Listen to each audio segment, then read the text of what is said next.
our very nice sound man has got another roving microphone that he is going to make available, aren't you, Zoran? Thank you. So if anybody has a question which they'd like to ask any of the speakers, Zoran will bring the microphone round, and we will be able to ask that question. We have one question already over this side, Zoran. So stretch your legs, and we'll hand the floor. If each of you can say who you are and who you represent, that sort of thing, and then we'll try our very best to answer your question. Go ahead. Thank you, Simon. My name is Mark Ramberger from Prospects. I'm here with Fedor Chenev from Slovenia, I'm a colleague. I have actually 2 points, and it would be great to get the reaction of François Daven and Carlo Borghini to them. My first point is, you both talked about the European Green Deal, the need for decarbonization, and if we look at the world, then Europe's part in it is significant but rather small. So we need to bring the world with us. And if I then look from the world to Europe and say, if we came with examples from Denmark and the Nordic countries, then most of the people in the world will say, well, you know, the very rich places, we have development issues. They don't really have development issues. We have disparities in income. They don't really have that in the same way. We have conflicts and wars and civil conflicts inside of our countries. They had that a long time ago, but not now. What I was just describing is Southeastern Europe. So if there's a critical case that you have in Europe to make for decarbonization and how trains and rail can really do something, it's here. It's in this region where you can show this, and the world will listen. My second point is, now how do you do that then? How do you make that happen? And here we have a bit of an elephant in the room, which is that we kind of all know that if we leave it to government to do this, it's not going to be easy in this region. And not because people, certainly not in this room and in this community, don't want to do it, because it is not easy. We need to involve society in this.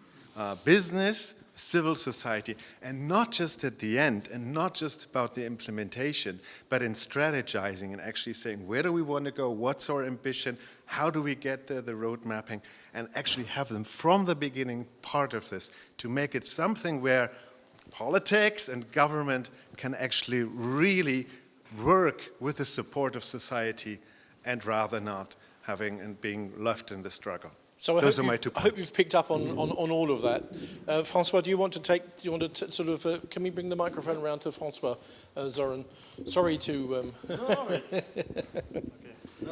If I may be slightly provocative, roads are naturals.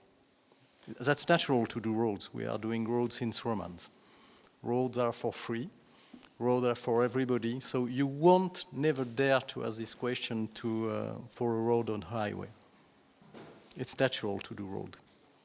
We are doing street and so on. But now we are in a situation where it will not be natural anymore. Because frankly, if you look to the technique, there will be no solution from the road industry until 2040, 50, which basically is too late. So that's the first point. So this question you could also tell, well, in Africa, do they have to do roads before trains or bus or whatever?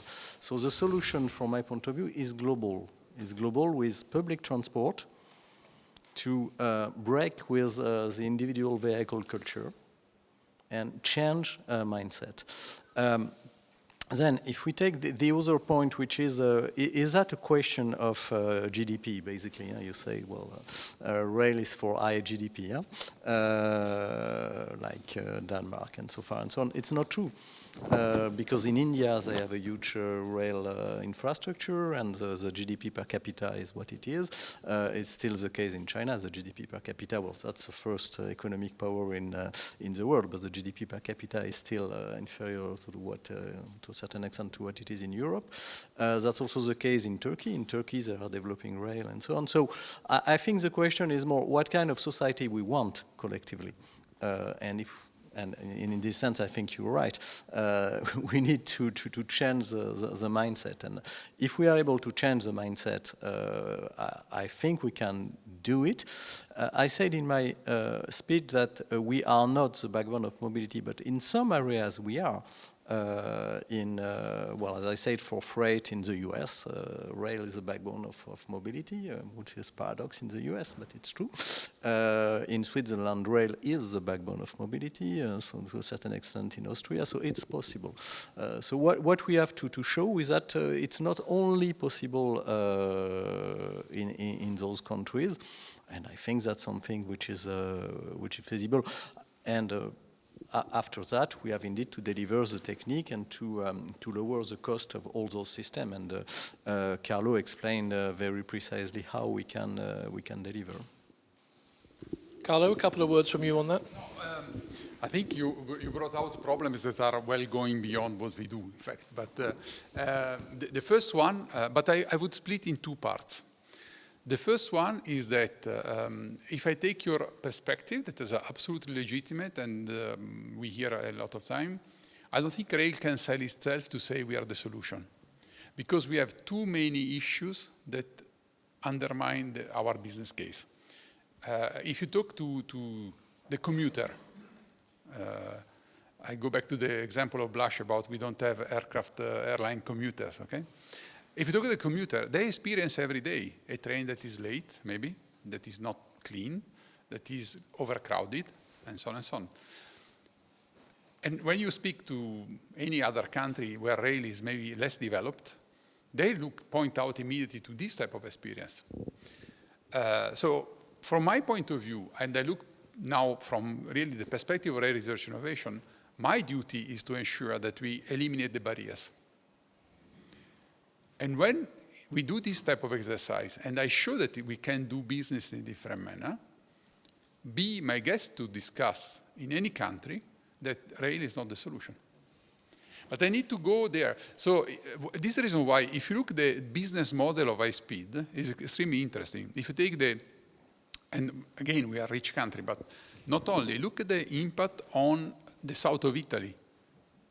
I can tell you that there is a train, high-speed train between Napoli and Roma that is transporting every morning all the lawyers from Napoli to Roma because they work in Roma. And as soon as the train high-speed arrived and you go in 40 minutes, you don't take the car to live in Roma, it's much more expensive. You live on the sea in Napoli, and the business model is completely changed. And let's be honest, the south of Italy is not a so rich region. And so my point is that if the rail can be exploited to the maximum of its solution, can be an alternative, I would say especially in the country where the income per capita is lower, because clearly we can have an effort done together. But we need to solve our problem. We need to solve our problem. We need to be able to say this is the way. Why rail cargo is so successful in the United States? Is a track and a diesel engine. The first time I had a meeting with RR in the United States, they told me, if you come from Europe, we don't discuss diesel, we continue to use diesel, we can discuss other things, okay? Fine.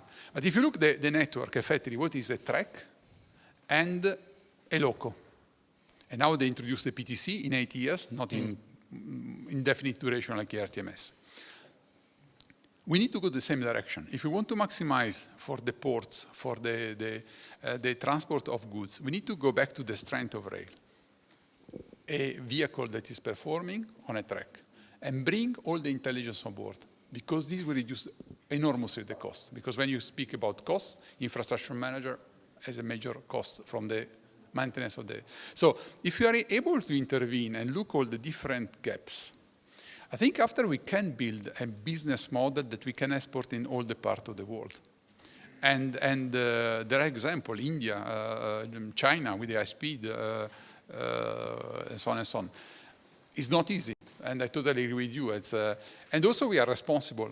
If you look, honestly speaking, in the investment that have been funded by the European Union, also in the acceding country after 2014, in the Eastern European countries, mostly have been on roads for more than a decade.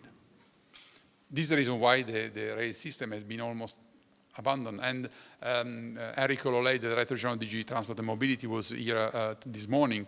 And for the first time, after 25 years, the Baltic Connecting Europe Express connected Tallinn with Vilnius. First time, 25 years. It was before another time, let's say like this, all-day connection. Okay, so we carry a certain responsibility that also, but I think now we have a reality check. We have a situation at environmental level that is critical. I think it's quite evident. For whatever reason, so I'm not a scientist, I would be far away from this. Rail can be an opportunity, but once again, we need to solve our problems. Carlo, thank you very much for the insight. I'm going to take one more question and then we will break for lunch, if I may. But if we can try and keep the question brief and the answers brief, whoever he picks on. Well, I'm Dimitris Dodel from Port of Koper, and the question is simple. The answer I don't know if it is. If there are any, because we heard about a lot of targets already set, 25, 30. Is there any action plan already done? And if yes, it's simple. If not, how this could be done, the action plan, I mean. And the second question, maybe for the Peter, the next round table, whatever, how this is harmonized with another initiative, so-called 3Cs initiative. Your topic then. Let's keep the second half of that for this afternoon, because it's about relationships and connectivity. And Peter is going to speak after he has the unenviable task of being the first one after lunch. But Francois, would you like to pick up on that first part? Yeah, is there an action plan in place in order to deliver some of what we're talking about? Yes, for RFF there is an action plan. We have a task force of CEOs, and we have an action plan indeed to deliver digital platform to the sector. So as it concerns the homework of the rail operator, and in the same time, indeed, there is also an action on infrastructure which is about ERTMS. Well, that's beyond the freight operators, but indeed for the freight operators, the question is to build the digital freight platform, and we are in the process to hopefully to be financed by CEF and to have a very clear perspective. But we'll not enter into that today. It will be long, but yes, the response is yes. But hold the thought of your question, because I think in actual fact we might be able to come back to that later on this afternoon, because we've got a bit more time at the end of the second session. That might be. One minute answer. There are two things. First is the Rail Freight Forward initiative that has a 6-point strategy that is a clear roadmap on how to achieve this specifically for logistics. Second, the Commission is preparing by year-end an action plan to implement the targets of 2030, 2050, both on high speed and rail. And third, as Europe's rail, now we are developing the master plan. I distributed to the funding member of Shift to Rail the Future Europe's Rail a couple of days ago, and will circulate everywhere, so I'm pretty sure it will arrive somewhere. But will be publicly consulted also later on. And a multi-annual program with specific projects that will be identified. We have already identified 7 flagship projects, going in detail of what I've presented today. And these are really all the actions. So we have a quite stringent roadmap that is becoming more and more focused. There is a gap of resources, as well as we have a lot of resources. We have a gap of resources because we need to use very well the recovery fund, 750 billion euros. So we need to think about it, but we have also a gap on our, so it's a double situation. We need to be extremely careful. Italy invested 28 billion euros of the recovery fund on deploying ERTMS everywhere in the country. But it's one of the few countries that has done something like this. So the action plan is there, it will be developed, and I think this Commission is quite committed to this. Thank you very much indeed for the questions. Hold any other thoughts you may have for later on, because I think we will come back to some of these questions a little later on. It just remains now for me to thank our speakers from the first session, so Francois, Carlo, Blaj, and Nelson as well, for their contribution. If you've got any points on anything that, for example, either Blaj or Nelson mentioned during their speech, please annoy them during the lunch break and get answers out of them. It is my now the pleasurable duty of saying we are breaking for lunch.